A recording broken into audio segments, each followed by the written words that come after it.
This is Optimal Living Daily, episode 83, Understanding Others by Joshua Fields Millburn and Ryan Nicodemus of Minimalists.com. Get ready to maximize your potential with Optimal Living Daily, the podcast that brings you the best in personal development and productivity every day of the week. Your optimal life awaits. Now here's your host, Justin Malik.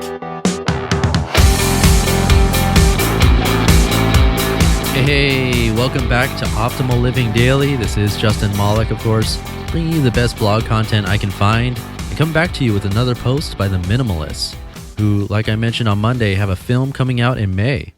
I'm already booked to see it, and you should check it out too. You can actually ask to have it played in your city, so head over to minimalismfilm.com to see the trailer and learn more about it. And real quick, if you appreciate this show, there's a super simple and free way you can support it, and that is to join my free weekly newsletter.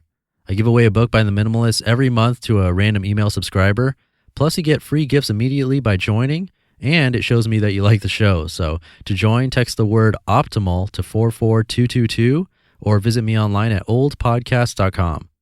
And if you ever want to get in touch with me, the best way is to reply to any of those emails, and I guarantee I'll read it. So yeah, check that out.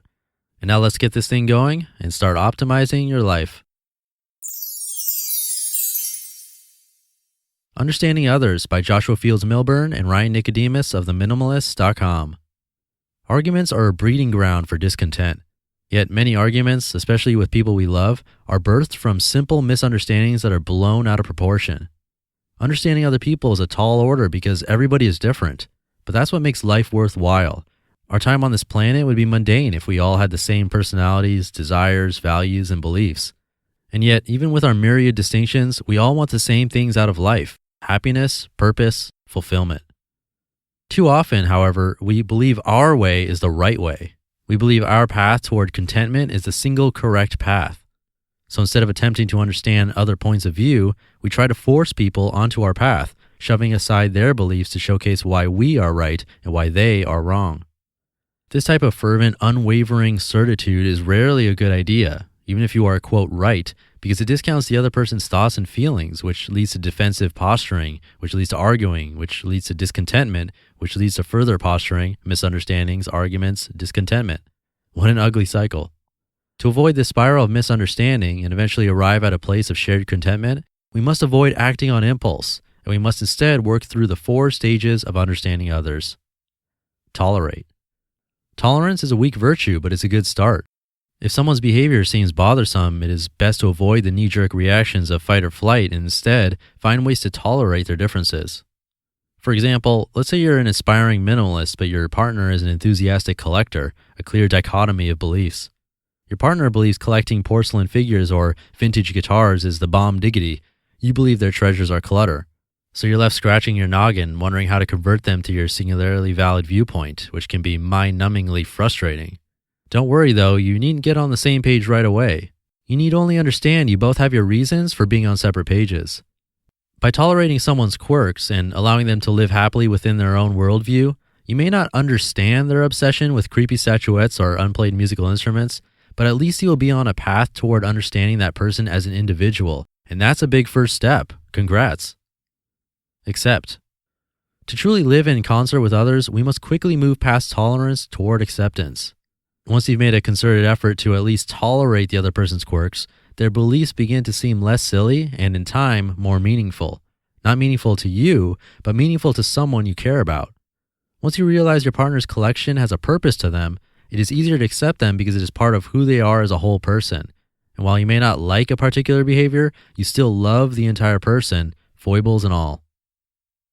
Respect. Accepting, not just tolerating, but truly accepting someone's idiosyncrasies is difficult, but not nearly as challenging as respecting that person because of his or her idiosyncrasies. Think about it. It took you this many years to arrive at your current credo, so it might be a tad unreasonable to expect someone else to meet you there overnight, no matter how cogent your counter-argument. Okay, so perhaps you'd never hoard figurines or guitars, but there are many beliefs you hold that at face value seem ridiculous to someone else. But even when other people don't agree with you, even when they don't understand your stance, you still want them to respect your beliefs, right? So why not extend that same respect to the people you love? Only then will you move closer to understanding. Only then will you begin to realize your worldview isn't the solitary axiom by which everyone must live. Sure, it's nice to have a clutter-free home, but it's even nicer to share your life with people you respect. Appreciate. With respect in your rear view, understanding is right around the bend. Continuing our example, let's say your partner experiences great joy from their collection. Why would you want to change that? You want them to be happy, right? Well, if their collection brings contentment to their life, and if you truly care about that person, then their collection should bring joy to your life too, because happiness is contagious, but only after you get past the arguments, past the stages of tolerance, acceptance, and respect, and honestly appreciate the other person's desires, values, and beliefs. Many of us navigate different roads toward happiness, but even if we travel separate routes, it is important we appreciate the journey, not only ours, but the journey of everyone we love.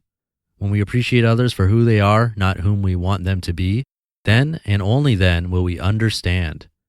So next time you reach a fork in the road, remember TARA, tolerate, accept, respect, and appreciate. If you travel this path frequently, your relationships will flourish and you'll experience a richness of experience that wasn't possible without a deep understanding of the people in your life. This path works not only for significant others, but for friends, coworkers, and anyone else with whom we want to strengthen our connection. Of course, there will be times when values clash and you won't be able to appreciate the person for who they are. And there will even be rare times when TARA is the wrong path altogether. If someone engages in self-destructive behavior, drugs, crime, racism, then you should not appreciate their conduct. Sometimes it's okay to say goodbye, walk away, and travel down a perpendicular path. You just listened to the post titled Understanding Others by Joshua Fields Millburn and Ryan Nicodemus of minimalists.com. So I picked that post because I get questions about this kind of stuff all the time, and I wanted to find a post that finally addresses it, so hopefully that was helpful for you. And you too can request specific topics or authors. And the best way to get in touch with me is to simply reply to any emails I send you through my weekly newsletter.